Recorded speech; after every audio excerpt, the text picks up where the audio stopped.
higit ng 2 bilyong doses ng COVID-19 vaccine sa pagtatapos ng 2021.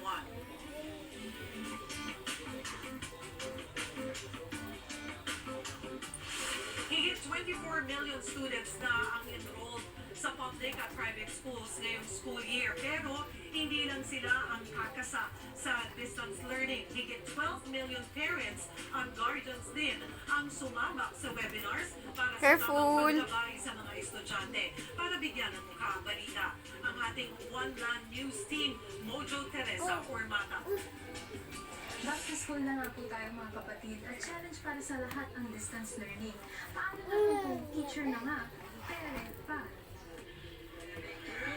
Masiglang binati ni Ms. Harty ang kanyang grade 5 students sa second day ng pasukan. Pagkatapos ipaliwanag ni Ma'am ang laman ng modules ngayong araw, kanya-kanya na ang mga bata sa pagsagot ng worksheets. Pero halos kalahati lang ng klase niya ang kanyang nakausap.